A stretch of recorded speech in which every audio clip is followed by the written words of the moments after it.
Hello everyone, आज की इस वीडियो में हम लोग डिस्कस करेंगे three phase half wave thyristor rectifier के बारे में या फिर कन्वर्टर के बारे में। ठीक है, three phase half wave thyristor rectifier जो होता है वो क्या करता है, थ्री फेज अल्टरनेटिंग करंट को डायरेक्ट करंट में कन्वर्ट करता है। ठीक है, यूजिंग थायरिस्टर डिवाइस। इसमें क्या होता है कि बहुत सारा थायरिस्टर लगा होता है और उसके हेल्प से क्या होता है कि ये क्या करता है, थ्री फेज अल्टरनेटिंग करंट को डायरेक्ट करंट में चेंज करता है। ठीक,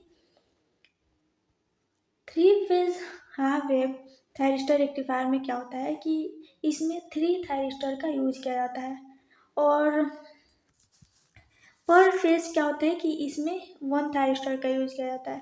जैसे पिछले लेक्चर में हम लोगों ने डिस्कस किया था single phase half wave thyristor rectifier के बारे में, तो उसमें क्या होता है कि एक थायरिस्टर का यूज किया जाता है और उसके हेल्प से एसी को डीसी में कन्वर्ट किया जाता है, सिंगल फेज एसी को डीसी में कन्वर्ट किया जाता है। वैसे यहाँ पे थ्री फेज है तो इसीलिए यहाँ पे थ्री थायरिस्टर का यूज किया जाता है और जो एक थायरिस्टर होता है वो एक फेज के लिए होता है, दूसरा थायरिस्टर दूसरे फेज के लिए। इस तरीक़ा से ये कनेक्टेड होता है।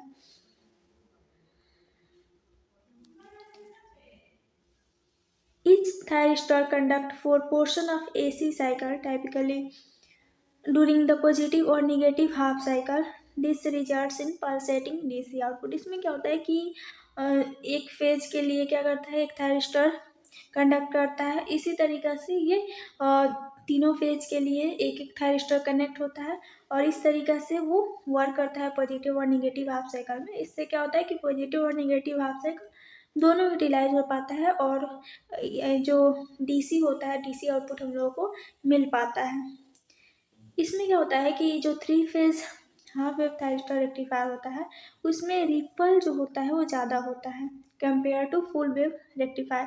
रिपल कहने का मतलब कि जब हम लोग डीसी में चेंज करते हैं, एसी को डीसी में हम लोग कन्वर्ट करते हैं, तो जो हम लोगों को पल्सेटिंग आउटपुट जो मिलता है, जो हम लोग को डीसी आउटपुट मिलता है, उसमें कुछ एसी का पार्ट भी कंटेन होता है क्योंकि वो प्योर डीसी में कन्वर्ट नहीं करता है। जो रेक्टिफायर होता है वो एसी को प्योर डीसी में कन्वर्ट नहीं करता है, पल्सेटिंग डीसी में कन्वर्ट करता है। तो इसमें कुछ एसी का पार्ट भी कंटेन होता है और उसी को बेसिकली रिपल कहा जाता है। ठीक है, तो हाफ वेव जो रेक्टिफायर होता है, जो हाफ वेव थायरिस्टर रेक्टिफायर होता है, उसमें रिपल ज़्यादा होता है फुल वेव थायरिस्टर रेक्टिफायर के कंपैरिजन में। ठीक, इसमें क्या होता है कि ट्रांसफार्मर का भी यूज़ किया जाता है ताकि क्या करें कि जो हम जितना हम लोग को वोल्टेज का रिक्वायरमेंट हो उतना हम लोग वहाँ पे जो जो सर्किट है उसमें दे सके, तो उसमें ट्रांसफार्मर का भी यूज़ किया जाता है। ठीक, यहाँ पे लोड कनेक्टेड होता है, हम लोग यहाँ पे load R L load, R L C load, sorry R L load, R load या फिर आर एल ई लोड, तीनों में से कोई भी लोड कनेक्ट कर सकते हैं। तो हम लोग यहाँ पे सिंपली लोड लिखे हैं। ठीक, तो यहाँ पे क्या जगह लोड है, यहाँ पे तीन थायरिस्टर है, T1 T2 T3।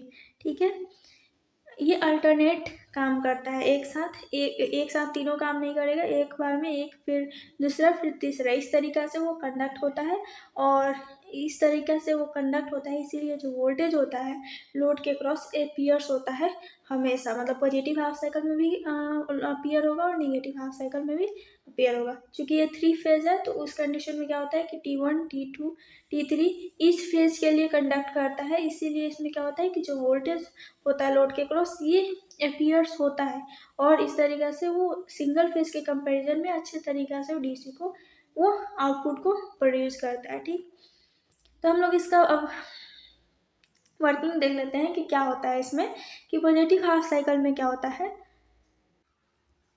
इसमें क्या होता है कि जब पॉजिटिव हाफ साइकिल होता है उस कंडीशन में क्या होता है कि जो थायरिस्टर जिस फेज से वो कनेक्ट है वो क्या करता है, वो कंडक्ट करता है। ठीक है, जिस तरीके से अगर मान लेते हैं कि थ्री फेज में क्या होता है कि इस तरीक़ा से होता है। ठीक है, एक आर फेज होता है, एक वाई फेज होता है और एक बी फेज होता है। ठीक है, और इस फेज में क्या होता है, थायरिस्टर कंडक्ट होता है। ठीक है, जैसे कि हम लोग यहाँ पे थ्री फेज देख सकते हैं,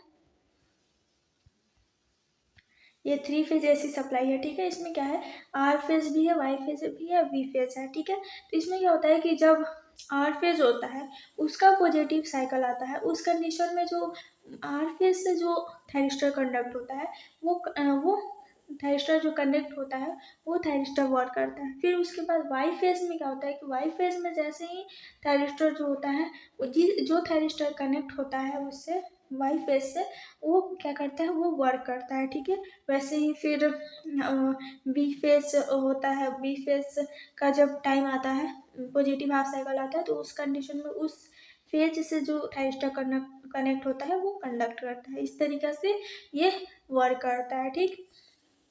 निगेटिव हाफ साइकिल में भी फिर वैसे ही होता है कि जब जिसका जो जो जो फेज होता है वो निगेटिव साइकिल में होता है उस कंडीशन में उससे जो कनेक्टेड होता है जो थायरिस्टर उससे जो कनेक्ट होता है थायरिस्टर वो क्या करता है वो ऑफ हो जाता है। उस टाइम पे थायरिस्टर जो होता है उस फेज से जो थायरिस्टर कनेक्ट होता है वो कंडक्ट नहीं करता है। तो इस तरीके से क्या होता है कि हमेशा जो होता है वोल्टेज होता है वो लोड के क्रॉस अपीयर्स होता है, ठीक। फायरिंग एंगल क्या होता है कि फायरिंग एंगल मतलब करने का मतलब कि गेट पल्स हम लोग क्या करते हैं थायरिस्टर में जब तक हम लोग गेट पल्स अप्लाई नहीं करेंगे तब तक क्या होगा उसमें करंट फ्लो नहीं होगा, थायरिस्टर जो होता है कंडक्ट नहीं करता है। भले उसमें हम लोग पॉजिटिव हाफ साइकिल देते हैं लेकिन तभी भी वो थायरिस्टर जो होता है वो ऑन कंडीशन में नहीं आता है क्योंकि जो J1 जो होता है और J3 जो होता है वहीं सिर्फ फॉरवर्ड बाइस में होता है, J2 जंक्शन रिवर्स बाइस में होता है। इसी की वजह से जो होता है वो कंडक्ट नहीं करता है जब तक हम लोग गेट पर सप्लाई नहीं करते हैं, ठीक है। तो अगर हम लोग बात करें इसके वेव फॉर्म की तो हम लोग देख सकते हैं कि क्या होता है कि जब यहाँ पे हम लोग RYB या फिर ABC ऐसे भी बोल सकते हैं। तो जो पॉजिटिव हाफ साइकिल होता है ए फेज का मीन्स कि आर फेज का, तो उस कंडीशन में क्या होता है कि उससे जो कनेक्ट होता है थायरिस्टर वो ऑन होता है। फिर वैसे ही बी फेज में पॉजिटिव हाफ साइकिल में क्या होता है कि उससे जो कनेक्ट होता है कंडक्टर वो वर्क करता है। तो स्टार्टिंग में क्या होता है जब सी फेज होता है उस कंडीशन में जो होता है जो T3 जो होता है वो कनेक्ट होता है और उस कंडीशन में T3 ऑन होता है, ठीक है। तो इसीलिए इसका जो वोल्टेज होता है वो अपीयर होता है। देन उसके बाद क्या होता है कि T1 कंडक्ट करता है, T1 कंडक्ट करता है तो उसके वजह से वोल्टेज जो होता है वो लोड के क्रॉस अपीयर्स होता है। फिर वैसे ही T2 ऑन होता है, फिर T3, फिर T1, फिर इस तरीके से हर फेज पे जो थायरिस्टर कनेक्ट होता है वो कंडक्ट करता है और जो वोल्टेज होता है वो लोड के क्रॉस अपीयर्स होता है। यहाँ पे हम लोग देख सकते हैं कि स्टार्टिंग में क्या होता है कि जब ये जो फेज होता है उसके क्रॉस जो वोल्टेज होता है वो दिया जाता है सप्लाई वोल्टेज, तो T1 कंडक्ट होता है, देन फिर T2 कंडक्ट होता है, फिर T3, देन उसके बाद फिर स्टार्ट हो जाता है T1 T2 T3 इस तरीक़ा से, ठीक है। स्टार्टिंग में फिर T1 कंडक्ट होता है 120 डिग्री तक, उसका जो डिफरेंस होता है क्योंकि हर जो जब थ्री फेज की बात आती है तो उसमें क्या होता है कि 120 डिग्री का डिफरेंस होता है तीनों फेज में, ठीक है। तो 120 तक क्या होता है T1 कंडक्ट होता है, फिर देन T2 कंडक्ट होता है, T3 कंडक्ट होता है और इस तरीके से हर फेज पे जो थायरिस्टर कनेक्ट होता है वो कंडक्ट करते जाता है और करेंट जो होता है वो फ्लो होता है हर टाइम और लोड के अक्रॉस जो वोल्टेज होता है आउटपुट वोल्टेज होता है वो अपीयर होता है, ठीक है। इस तरीक़ा से जो थ्री फेज हाफ वेव जो थायरिस्टर रेक्टिफायर होता है वो कन्वर्ट करता है AC को DC में। बात करें यहाँ पे एवरेज वोल्टेज की तो यहाँ पे क्या हो जाएगा कि चूँकि थ्री फेज है तो यहाँ पे 3/2 पाई रूट अंडर पाई/3 प्लस अल्फ़ा, सॉरी यहाँ पे एवरेज वोल्टेज क्या हो जाएगा 3/2 पाई इंटीग्रेशन पाई/3 प्लस अल्फ़ा टू क्या हो जाएगा यहाँ पे 2 पाई/3 VMI sine omega t d omega t, ठीक है। तो यहाँ पे प्लस और क्या हो जाएगा पाई/3 इंटीग्रेशन पाई/3 2 पाई/3 plus alpha VMI sine omega t. इसको हम लोग सिंप्लीफाई करेंगे तो हमारा एवरेज वोल्टेज क्या हो जाएगा 3 VMI/2 पाई 1 प्लस कॉस अल्फ़ा। वैसे ही हम लोग एवरेज का भी वैल्यू निकाल सकते हैं, एवरेज करंट का वैल्यू निकाल सकते हैं। तो यहाँ पे क्या हो जाएगा V average voltage upon R. ठीक है, इसके एडवांटेज की बात करें तो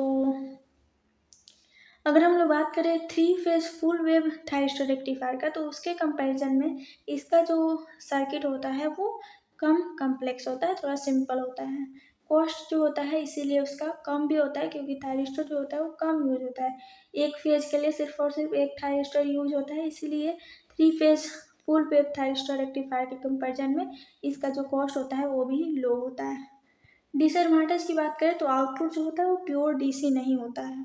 ठीक है, ये पल्सेटिंग डीसी होता है, मीन्स कि वो प्योरली डीसी में कन्वर्ट नहीं करता है। स्टेडी स्टेट डीसी कुछ इस तरीक़ा से होता है। ठीक है, उसमें कोई भी रिपल्स नहीं होता है, कोई भी एसी का पार्ट इसमें कंटेंट नहीं होता है। ठीक है, तो ये प्योर डीसी है। ठीक है, प्योर डीसी का सिंपल इस तरीक़ा से होता है। ठीक है, और लेकिन जो ये कन्वर्ट करता है वो बेसिकली प्योर डीसी नहीं होता है, वो पल्सेटिंग डीसी होता है, कुछ इस तरीक़ा से वो होता है। ठीक है, तो ये जो कन्वर्ट करता है वो single phase half wave thyristor rectifier convert करता है इस तरीक़े से पल्सेटिंग डीसी को।